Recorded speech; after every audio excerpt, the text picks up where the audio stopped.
Assalamualaikum warahmatullahi wabarakatuh.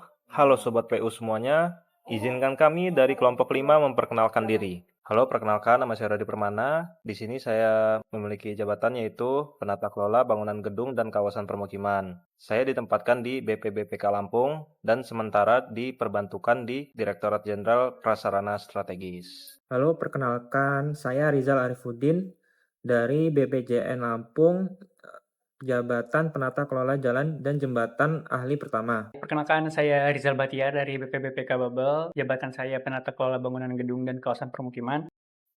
Perkenalkan, nama saya Rizka Syafira, jabatan sebagai penata kelola jalan dan jembatan ahli pertama dari unit kerja BPJN Bengkulu. Perkenalkan, nama saya Rory Ardian, jabatan Penata Kelola Jalan dan Jembatan Ahli Pertama. Saat ini ditugaskan pada Balai Besar Pelaksanaan Jalan Nasional Sumatera Selatan. Saya Rosmawati dari BP2JK Lampung sebagai CPNS Pengelola Pengadaan Barang dan Jasa Ahli Pertama.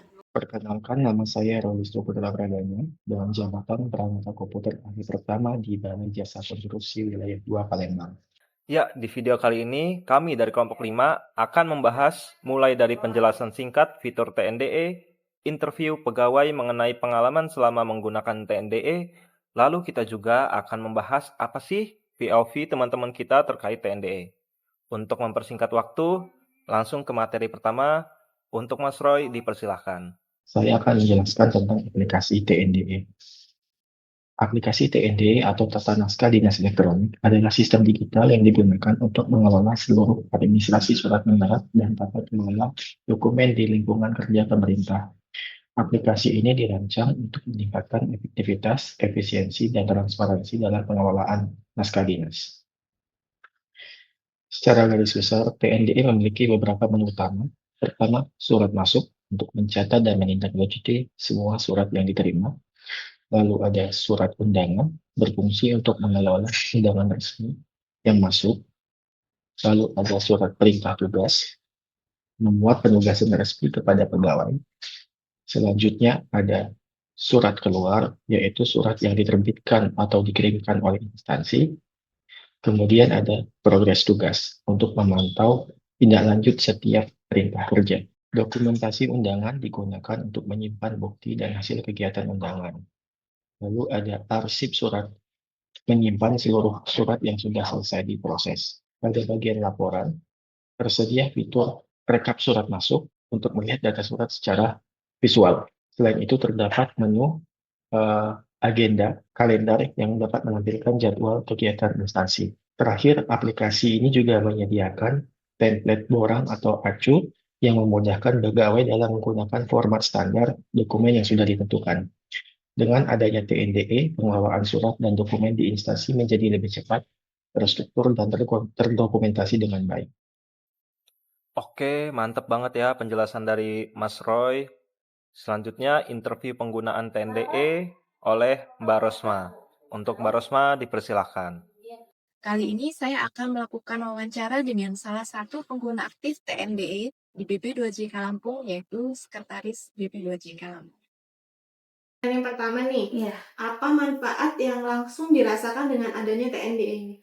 Manfaat yang langsung saya rasakan sebagai pengguna TNDE banyak ya Mbak ya. Dalam surat menyurat lebih cepat, lebih efisien, dan lebih fleksibel juga Mbak penggunaannya. Oke. Terus selama ini ada nggak hambatan-hambatannya dalam aplikasinya, pengaplikasian TNDE ini? Banyak banget manfaat yang saya rasakan, tetapi tetap ada hambatan ya Mbak ya. Salah satu hambatan yang saya alami itu di dalam kantor tuh nggak semua tuh bisa mengoperasikan TNDE Mbak. Jadi itu ya hambatannya. Iya. Jadi si TNDE ini berjalannya jadi kurang efektif ya? Iya, karena kan mungkin untuk bapak-bapak ibu-ibu tuh merasakan kurang mudah menggunakannya gitu loh Mbak. Belum nyaman ya. Masih nyaman dengan sistem manual ya? Iya, masih kayak minta sistem print atau sistem dikirim via WA gitu. Terus saran dari Mbak Yasmin kira-kira apa? Sosialisasi juga perlu banget ya Mbak, biar satu kantor tuh lebih mengefisiensikan kinerja dari TNDE itu sendiri ya. Oke, tadi itu interview dari pengguna TNDE.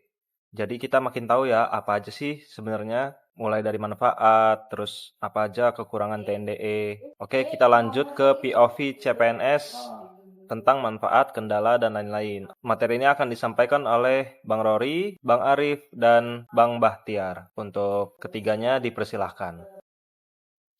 Sebagai ASN, kita pasti pernah mengalami kendala saat menggunakan aplikasi TNDE, terutama ketika server lambat. Proses yang seharusnya cepat seperti mengunggah surat atau menindaklanjuti disposisi justru memakan waktu yang lama dan mengganggu alur kerja. Kondisi itu menguji kesabaran dan adaptivitas. Mau tidak mau, kita kembali ke cara manual. Ditambah lagi, keterbatasan jaringan internet di daerah terpencil menghambat penggunaan dari TNDE.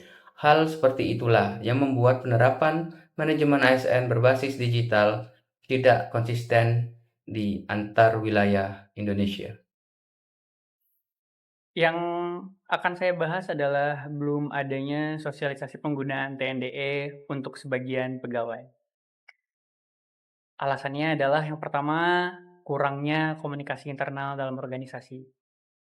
Tidak semua pegawai mendapatkan pemahaman atau pelatihan awal. Dan yang terakhir adalah informasi tentang cara penggunaan aplikasi tidak merata. Sosialisasi yang tidak menyeluruh menyebabkan sebagian pegawai tidak mengetahui prosedur standar dalam penggunaan TNDE. Hal ini berdampak pada ketidakseragaman praktik, kebingungan dalam alur kerja, serta resistensi dari pegawai yang tidak merasa dilibatkan sejak awal. Baik, jadi dalam pelaksanaannya penggunaan TNDE ini masih belum merata. Banyak pegawai yang belum terbiasa dalam menggunakan aplikasi ini, sehingga hal ini menyebabkan terhambatnya proses surat menyurat.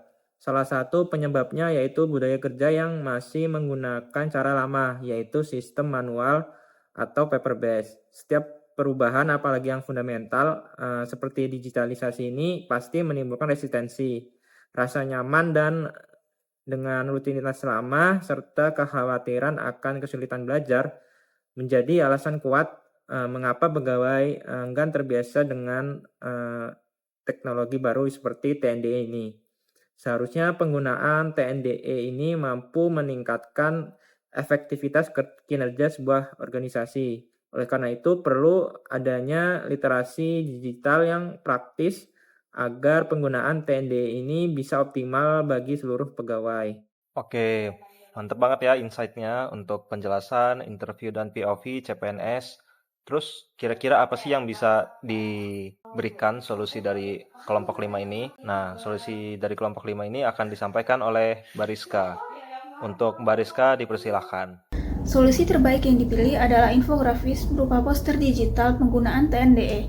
Alternatif ini dinilai paling efektif karena sederhana, mudah dipahami, dan bisa langsung disebarkan melalui berbagai media internal. Infografis juga hemat biaya, namun tetap mampu menyampaikan prosedur secara jelas dan ringkas. Dengan cara ini, pegawai dapat lebih cepat familiar menggunakan TNDE, sehingga mendukung percepatan transformasi ASN menuju smart ASN yang adaptif dan profesional.